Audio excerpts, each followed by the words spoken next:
皆様、ここがどこかお分かりになりますでしょうか。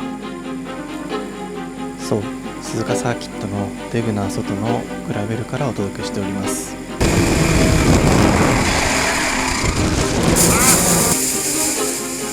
やってしまいました。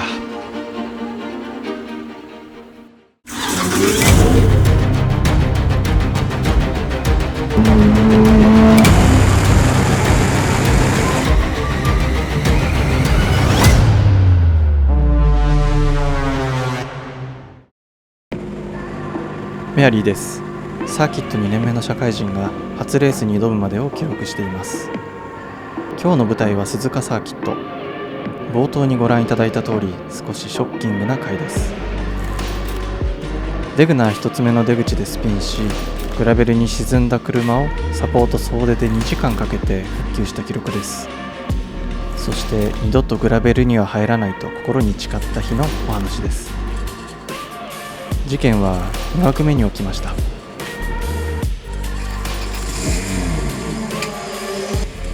2枠目、赤旗後のアウトラップ。後ろには V グランツがついてきていました。まだタイヤが温まっていないことは分かっていながらも、後ろに V グランツがいると少し緊張感があります。ダンロップを抜け、デグナーへ向かう手前で前を行くピーターを一度避けます。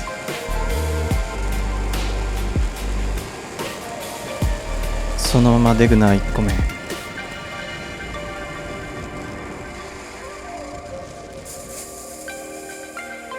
スピンした時には迫ってくる V グランツが見えたので、迷わずグラベル側に退避しました。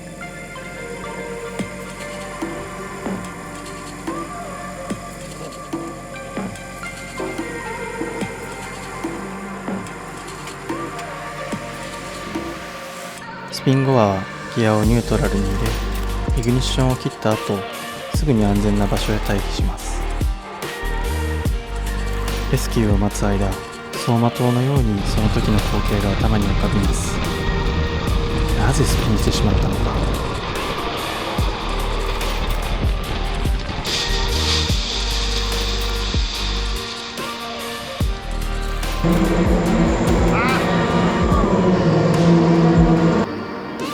セッションは赤旗で中断してしまいました。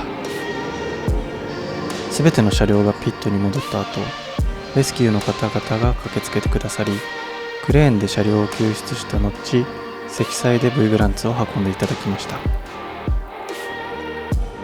私も積載車の助手席に座ります。チームの皆さんに何体余ったらよいか、ピットで待つ他の走行車の皆さんに申し訳ない気持ちになりながら、見慣れぬ積載車の助手席での時間を過ごします。ピ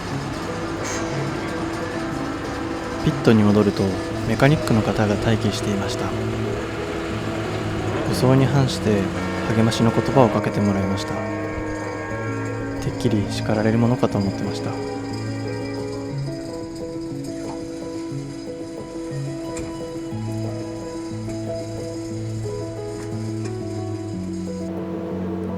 ピットに戻ってきた V グランツは思っていたよりもずっと砂を抱え込んでいました。リアからグラベルに突っ込んでしまったため、ディフューザーがスコップのように砂をすくってしまっていたみたいです。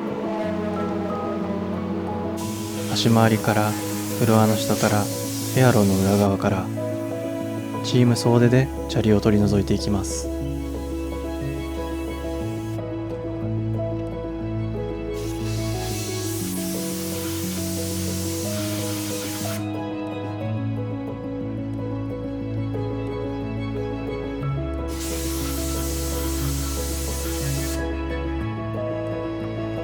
駆動部や足回りのピロブッシュ、V グランツのようなレーシングカーはゴムブッシュではなくフルピロ化していることが多く、ここに砂や小石が入り込むとピロボールや結合部を激しく損傷させてしまいます。通常であればここで走行終了。ガレージに戻って全部ばらしての清掃が必要になるそうです。なんとか走行できる状態までできる限り手作業で小石を取り除く。とても大変な作業でした。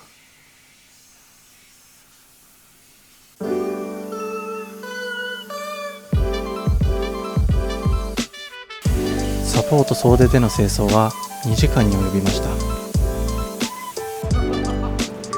走行可否はヤマケンさんが自ら判断します。足回りのイオン、サスのストローク、一つ一つ確認していきます。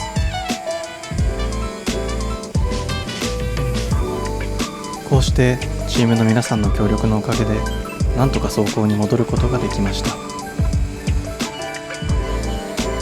鈴鹿のグラベルだけは絶対に入るな。ベテランの皆さんからこれまで何度も聞いてきた言葉でした。聞いてはいたのです。それでも自分が入ってみるまではなぜそれほど厳しく言うのか本当の意味では分かっていませんでした。あれほど言っただろう。その言葉が今は静かに自分の中で響いています。次回も同じ鈴鹿サーキットからお届けします。次回は初めての新品タイヤを投入、ベストラップ更新なるか。ぜひチャンネル登録をしてお待ちください。ご視聴ありがとうございました。